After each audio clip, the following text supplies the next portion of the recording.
കുടിവെള്ളക്ഷാമം പരിഹരിക്കണമെന്നാവശ്യപ്പെട്ട് പുല്ലൂറ്റിൽ UDF ധർണ നടത്തി. Youth Congress സംസ്ഥാന പ്രസിഡന്റ് OJ ജനീഷ് ധർണ ഉദ്ഘാടനം ചെയ്തു. My school, Gurushree Public School, we have our physics, chemistry, biology and computer lab. We have the largest playground with best sports facility in Kodungalur. Gurushree Public School, Pullut, Kodungalur. Admission started for new academic year. Pullut മേഖലയിൽ അനുഭവപ്പെടുന്ന രൂക്ഷമായ കുടിവെള്ളക്ഷാമം പരിഹരിക്കണമെന്നും Chappara പന്തിരാമ്പാല road ഉൾപ്പെടെ പ്രദേശത്തെ തകർന്ന റോഡുകൾ സഞ്ചാരയോഗ്യമാക്കണമെന്നും ആവശ്യപ്പെട്ട് UDF Pullut മേഖലാ കമ്മിറ്റിയുടെ നേതൃത്വത്തിൽ പ്രതിഷേധ ധർണ സംഘടിപ്പിച്ചു. പുല്ലൂറ്റ് ചാപ്പാറ ജംഗ്ഷനിൽ നടന്ന ധർണ യൂത്ത് കോൺഗ്രസ് സംസ്ഥാന പ്രസിഡന്റ് OJ ജനീഷ് ഉദ്ഘാടനം ചെയ്തു.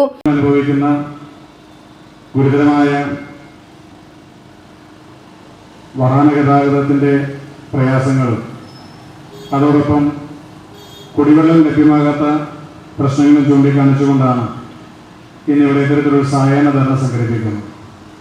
കൊടുങ്ങല്ലൂരിൽ കഴിഞ്ഞ 10 വർഷക്കാലമായി വികസന പ്രവർത്തനങ്ങളൊന്നും തന്നെ എത്തിപ്പോലും നോക്കിയിട്ടില്ല എന്നുള്ളതിൻ്റെ ഏറ്റവും വലിയ തെളിവാണ് ഈ വേനൽക്കാലം ആരംഭിക്കുന്നതിന് മുമ്പ് തന്നെ ഈ പ്രദേശത്തെ ജനങ്ങൾ അനുഭവിക്കുന്ന കുടിവെള്ളക്ഷാമം. 10-12 ദിവസങ്ങൾ കഴിഞ്ഞാണ് ഈ പ്രദേശത്തെ ജനങ്ങൾക്ക് കുടിവെള്ളം ലഭ്യമാകുന്ന ഒരു സാഹചര്യമുള്ളത് എന്ന് പറയുമ്പോൾ ഈ കാലഘട്ടത്തിൽ ഒട്ടേറെ സൗകര്യങ്ങളും സാഹചര്യങ്ങളും എല്ലാം തന്നെ നമ്മുടെ സംസ്ഥാനത്തിനകത്തുണ്ടായിട്ടും കൊടുങ്ങല്ലൂർ പോലെ ഒരു മുനിസിപ്പാലിറ്റിക്കകത്ത് ഈ പ്രദേശത്തെ ജനങ്ങളെ സംബന്ധിച്ച് കുടിവെള്ളത്തിന് ഇത്രയേറെ പ്രയാസങ്ങളുണ്ടായിട്ടും 10 വർഷക്കാലം മുമ്പ് ശ്രീ TN പ്രതാപൻ MLA ആയിരുന്ന കാലഘട്ടത്തിൽ 3 ദിവസത്തെ വ്യത്യാസത്തിൽ ഇവിടെയുള്ള ജനങ്ങൾക്ക് കുടിവെള്ളം ലഭ്യമാകുന്ന ഒരു സാഹചര്യം ഉണ്ടായിരുന്നു എന്നിരിക്കെ ഈ കഴിഞ്ഞ 10 വർഷക്കാലം പൂർത്തീകരിക്കപ്പെടുമ്പോൾ ഈ സന്ദർഭത്തിൽ 15 ദിവസവും 12 ദിവസവും കുടിവെള്ളത്തിന് വേണ്ടി കാത്തിരിക്കേണ്ടി വരുന്ന ഒരു ഗതികേട് ഈ നാട്ടിലെ ജനങ്ങൾക്കുണ്ട് എന്ന് പറഞ്ഞാൽ അതിന് മറുപടി പറയേണ്ടത് സ്വാഭാവികമായി ഇവിടെ ജനപ്രതിനിധികളായി തെരഞ്ഞെടുക്കപ്പെട്ട ആളുകളുടെ ഉത്തരവാദിത്വമാണ് എന്നുള്ള കാര്യത്തിൽ ഒരു സംശയവുമില്ല. മനുഷ്യന് ജീവിക്കാൻ ഏറ്റവും അത്യന്താപേക്ഷിതമായി വേണ്ടത് അവന് വെള്ളം ലഭ്യമാകുന്ന സാഹചര്യം ഉണ്ടാകണം, ശുദ്ധമായ വായു ലഭിക്കണം, തൊഴിലുണ്ടാകണം, പാർപ്പിടമുണ്ടാകണം, അനുബന്ധ സൗകര്യങ്ങളുണ്ടാകണം. ഈ റോഡിലൂടെ യാത്ര ചെയ്യുന്ന ആളുകളെ സംബന്ധിച്ച് കടുത്ത പൊടിശല്യത്തിലൂടെ അല്ലാതെ മുന്നോട്ട് പോകാൻ സാധിക്കും. ഈ ചുറ്റുവട്ടത്തുള്ള വ്യാപാര സ്ഥാപനങ്ങളിൽ ഇരിക്കുന്ന ആളുകളും അല്ലെങ്കിൽ അവിടേക്ക് വരുന്ന ആളുകളെ സംബന്ധിച്ചൊക്കെ തന്നെ ഈ വലിയ പൊടിപടലങ്ങൾ ഇവിടെ വലിയ പ്രയാസങ്ങൾ ഉണ്ടാക്കുന്നുണ്ട്. സംസ്ഥാനത്തിൻ്റെ തൃശ്ശൂരിൽ നമ്മൾ ഈ ഹൈവേയിലൂടെ കടന്നു വന്നാൽ കരുപ്പുറം വരെ നമുക്കൊന്ന് കടന്നു വരാം. കരുപ്പുറം കഴിഞ്ഞാൽ കൊടുങ്ങല്ലൂർ മുനിസിപ്പാലിറ്റിയിലേക്ക് കയറുമ്പോൾ വലിയ പ്രയാസമാണ്. പഴയ മലയാള സിനിമയ്ക്കകത്ത് സലീംകുമാറിന്റെ കഥാപാത്രം കാറിൽ സഞ്ചരിക്കുമ്പോൾ ദുർഗന്ധം വരുമ്പോൾ പറയുന്നുണ്ട് കൊച്ചി എത്തി എന്ന് പറയുന്നുണ്ട്. അതുപോലെ കാറിൽ സഞ്ചരിക്കുമ്പോൾ കരുപ്പടണ പാലം കടന്നാൽ കുടുങ്ങി തുടങ്ങുമ്പോൾ ആളുകൾക്ക് പെട്ടെന്ന് മനസ്സിലാകും കൊടുങ്ങല്ലൂർ എത്തി. കാരണം റോഡ് അത്ര മോശമാണ്, കുടുക്കവും ചാട്ടവും പിന്നെ ഈ കാണുന്ന രീതിയിലുള്ള പൊടിപടലങ്ങളുമാണ്. ഇതുപോലെ കിടക്കുന്ന റോഡുകൾ തകർന്നു കിടക്കുന്ന ഒരു പ്രദേശം മറ്റൊരിടത്തും കാണാൻ വേണ്ടി സാധിക്കില്ല. മുനിസിപ്പാലിറ്റി റോഡുകളായാലും ശരി, PWD റോഡുകളായാലും ശരി, എല്ലാ റോഡുകളെ സംബന്ധിച്ചും തകർന്ന് പരിപ്പണമായി കിടക്കുകയാണ്. റോഡാണോ, ടാർ ചെയ്ത റോഡാണോ, മണ്ണിട്ട റോഡാണോ എന്ന് പോലും മനസ്സിലാക്കാൻ സാധിക്കാത്ത രീതിയിൽ റോഡുകൾ മുഴുവൻ ഈ മുനിസിപ്പാലിറ്റിക്കകത്ത് തകർന്നു കിടക്കും. ഇതിനാരാണ് ഒരു പരിഹാരം ഉണ്ടാക്കേണ്ടത്? പരിഹാരം ഉണ്ടാക്കേണ്ട ജനപ്രതിനിധികൾ പലപ്പോഴും ഉറക്കത്തിലാണ്.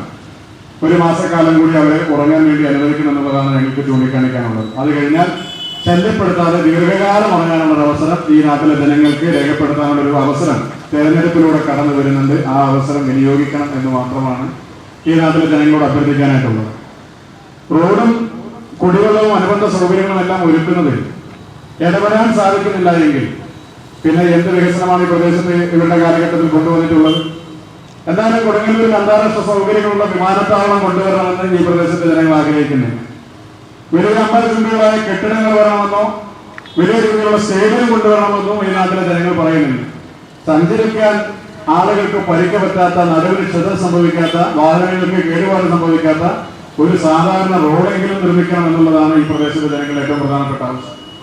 കഴിഞ്ഞ 10 വർഷമായി ബജറ്റുകളിൽ തുക വകയിരുത്തിയതല്ലാതെ കൊടുങ്ങല്ലൂർ മണ്ഡലത്തിൽ എടുത്തുപറയത്തക്ക വികസന പ്രവർത്തനങ്ങൾ നടന്നിട്ടില്ലെന്ന് ജനീഷ് ആരോപിച്ചു. കുടിവെള്ളമില്ലാത്ത ജനങ്ങൾക്ക് ജീവിക്കാൻ കഴിയാത്ത സാഹചര്യത്തിൽ 10-12 ദിവസങ്ങൾ കൂടുമ്പോഴാണ് പൈപ്പുകളിൽ വെള്ളം എത്തുന്നതെന്നും അദ്ദേഹം പറഞ്ഞു.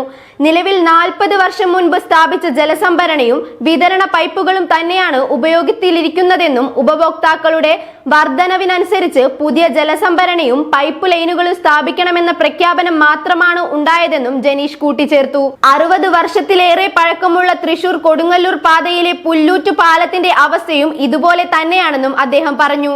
TN പ്രതാപൻ MLA ആയിരുന്ന കാലത്തെ വികസന പ്രവർത്തനങ്ങൾ ഒഴികെ മറ്റു പുരോഗതികൾ ഉണ്ടായിട്ടില്ലെന്നും പ്രശ്നങ്ങൾ പരിഹരിക്കാൻ UDF ഭരണത്തിൽ വരേണ്ടതുണ്ടെന്നും അദ്ദേഹം വ്യക്തമാക്കി.